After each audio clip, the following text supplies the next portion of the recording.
I think if I hear you call me Becky one more time, six-pack, I'm gonna pop your tops. All six of them. Who are you?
What do we know about them? We know they're extremely advanced technologically, which suggests that they're peaceful. They blew up Congress! I want the people to know that they still have 2 out of 3 branches of the government working for them, and that ain't bad. See the biggest cast on the planet while it's still here. Whoa. Mars Attacks, directed by Tim Burton, starts Friday, December 13th at a theater near you. Hey, this is Matt once again, and this is one of a couple requests for Grade B from PayPal. Thank you so much for that. And this is one of those films I've seen a couple times throughout my life, and each time I've sat down to watch this, I thought maybe this time I will like it. Maybe this time I will enjoy it. Maybe this time I will find it more clever, more funny, more entertaining. I will say this. The aliens are the best parts of the film. The Martians, the designs from the tops, trading cards. I love the designs, the effects, the CG. I thought, especially for the time, they looked fine. The stuff they do is the most fun parts of the film. And the thing is, the Martians are way, way, way more interesting than the humans. Any of the humans. The closest human that was interesting to me was Jim Brown, whose girlfriend was Pam Grier. And I did what Tim Burton was trying to do. Because he had done Ed Wood, which I love Ed Wood. I reviewed Ed Wood, one of my favorite Tim Burton films. So it's like, okay, I want to do a 50s sci-fi movie from that realm, but also cross it with an Irwin Allen disaster movie, like The Town Inferno and Poseidon Adventure, where you get this huge cast of familiar faces. So you have this Irwin Allen disaster movie with all these famous faces, but you have a 50s sci-fi movie mixed in between the two. And yeah, it's cool that you have Jack Nicholson and Martin Short and Michael J. Fox and Pierce Brosnan and Danny DeVito and even people like Jack Black, Paul Winfield from The Terminator, Sarah Jessica Parker, Jim Brown, Pam Grier, Annette Bening, Glenn Close, young Natalie Portman. Like, you have an extensive cast, but other than getting a few fun bits from Jack Nicholson as the president and some cool moments with Jim Brown, I didn't give a shit about the cast. I didn't give a shit about the people. I didn't think the movie was as funny as it could have been. I do kind of wish they went with the full R-rated. When I remember the Topps comics, the cards, I remember them being very, very graphic and very, very gory. Like, there was one I remember where they put a guy in front of a big cannon, so this whole portion was a big bloody hole And for some reason, I guess they made it so that the guy could still live, and he's screaming, ah! But this huge bloody holes in between them because there's a cannon right behind them. And they try to be violent because when people get killed, they turn into bones, which is a cool effect. But, I mean, the Martians are cool, but I just didn't think it was as funny or witty as Ed Wood was, and doing a nod to the 50s. And for more of an entertaining Irwin Allen disaster movie with aliens, I'd rather watch Independence Day, which came out the same year. Like, Independence Day was a more of a genuinely fun film that was also like an Irwin Allen disaster movie. Like, granted, maybe those were not as a familiar face cast. Nowadays it is when we look back, but back then people say, well, this is the bigger cast than Independence Day. But it's funny how nowadays, yeah, it's a big famous cast. You got Jeff Goldblum, and you got Will Smith, you got Bill Pullman, you got Randy Quaid. But you know, at the time you ask people, they say, well, this is the more famous cast. And it didn't matter. And I don't know, just the jokes didn't work for me unless with the Martians. Like when the Martians take the nuclear bomb and they do this thing where it acts like helium. Got some fun out of that.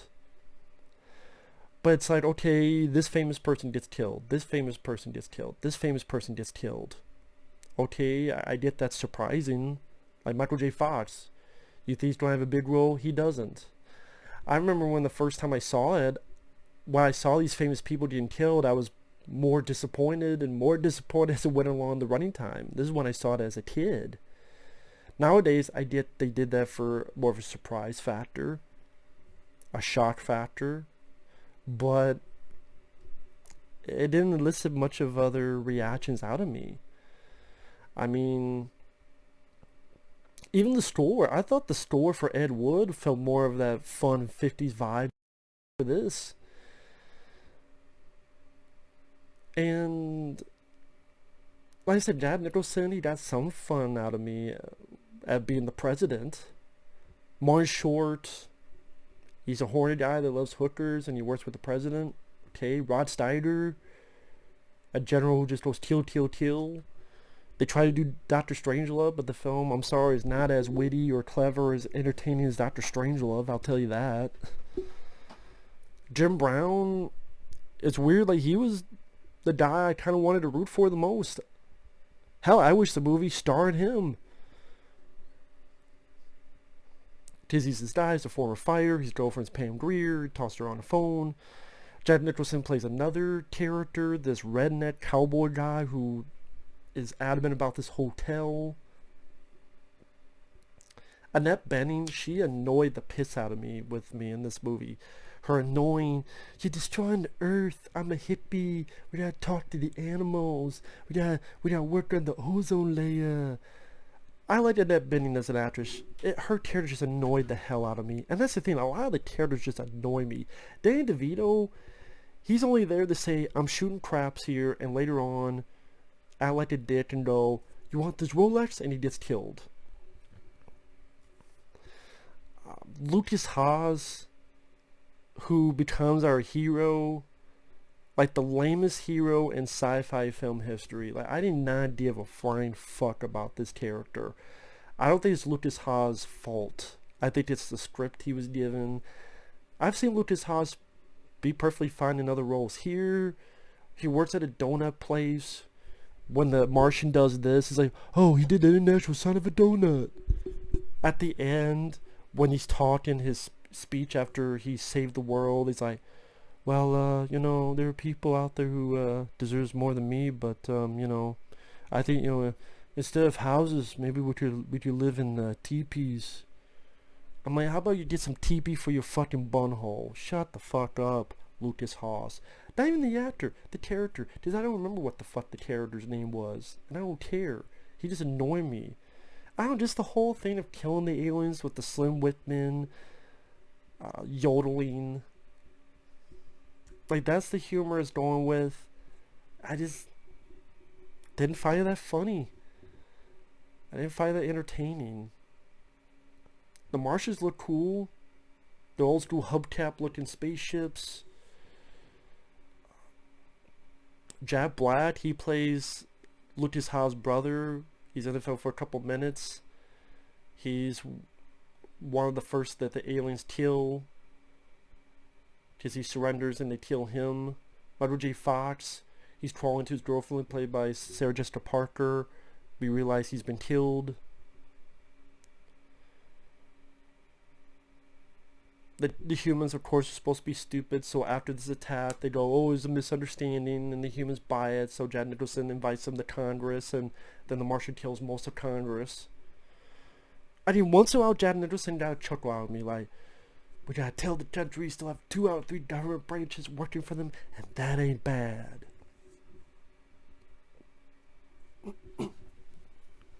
And I like Jack Nicholson as an actor, but just...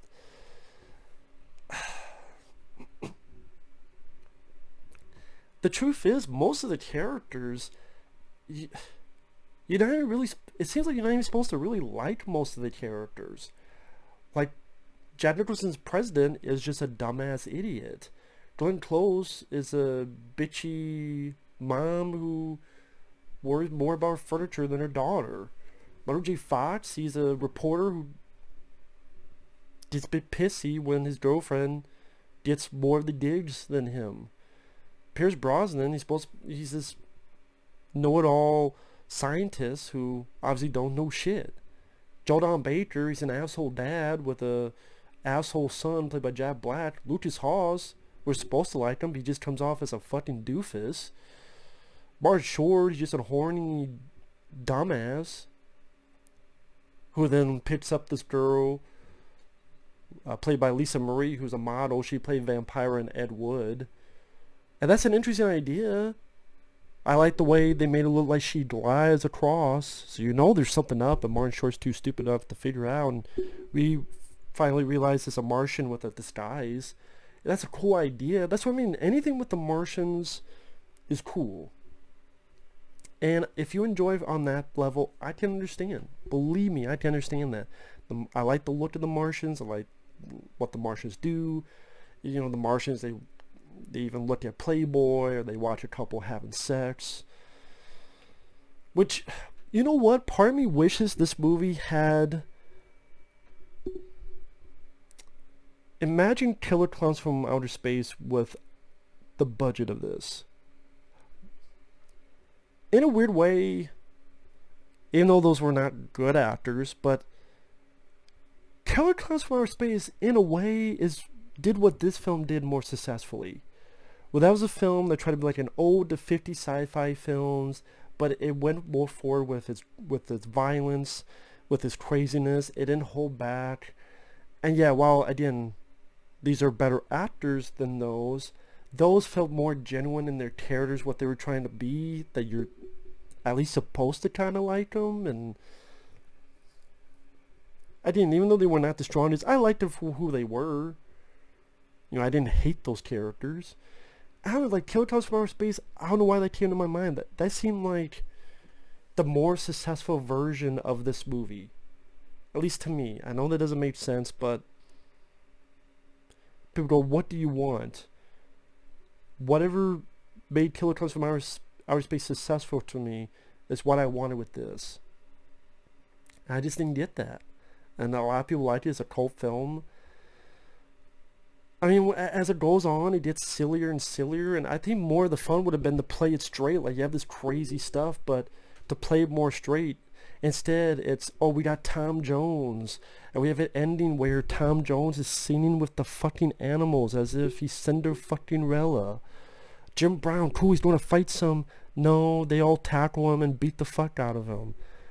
It would have been cool if you had this big long scene where Jim Brown boxing all these creatures, and then maybe you have like a Martian that's taller. Like maybe he has something where he takes his suit off, but he has his helmet, and he's like bigger, and then he fights and gives Jim Brown more of a fight, but Jim Brown fucks him up. Like, you get this big fight scene. Or you remember the scene in the Raiders of the Lost Ark where Indiana Jones is fighting this guy, he gets up, and then there's the bigger guy that takes off his hat. Like, come on. And then, you know, and he's like, okay. And you don't play around with that. But here, like, okay, Jim Brown's going to fight these Martians. No. Very soon after, he just gets tackled and left there as if he's dead. But no, he's not dead because he shows up at the very end. And it's like, that was a missed opportunity for me. Pam Grier, you got fucking Pam Grier. Have Pam Grier shoot some fucking aliens. It's Pam fucking Grier. It's Toffee. It's Foxy Brown. Have Foxy Brown kick some fucking alien ass. That was a missed opportunity. Have it be like this weird sequel to Foxy Brown. You didn't know that, did you? Wow, that'd be a nice turn of events. Instead, Lukas Haas, who I don't give a shit about, rescues his grandma, who I don't give a shit about, and they kill the aliens by Slim Whitman music. Because who fucking yodels. It just, as much as I enjoyed the special effects in The Martians, the human cast, I think a lot of them were wasted. Not only literally wasted, but figuratively wasted. And I just don't think the film is as funny as it could have been. And I think I would have preferred a more crazy rating. But at the same time, like, if the humans took the situation seriously, but the aliens didn't, and maybe that would have made it more funny. But it's like, okay, if I want an alien invasion film, go watch Independence Day. If I want to watch what I described, I'll watch Killer Comes from Outer Space. If I want to see Tim Burton's love letter to 50s movies, I'll watch Ed Wood. Again, that's just my opinion, and as much as I want to like it, I'm sorry, each time I watch this, I couldn't. So, people don't get mad, that's cool. Just wasn't for me. Did not need to see Tom Jones singing with the fucking animals. Annette being annoying about her Greenpeace ideas. And with that said, thanks for watching. We'll see you guys later. Bye-bye.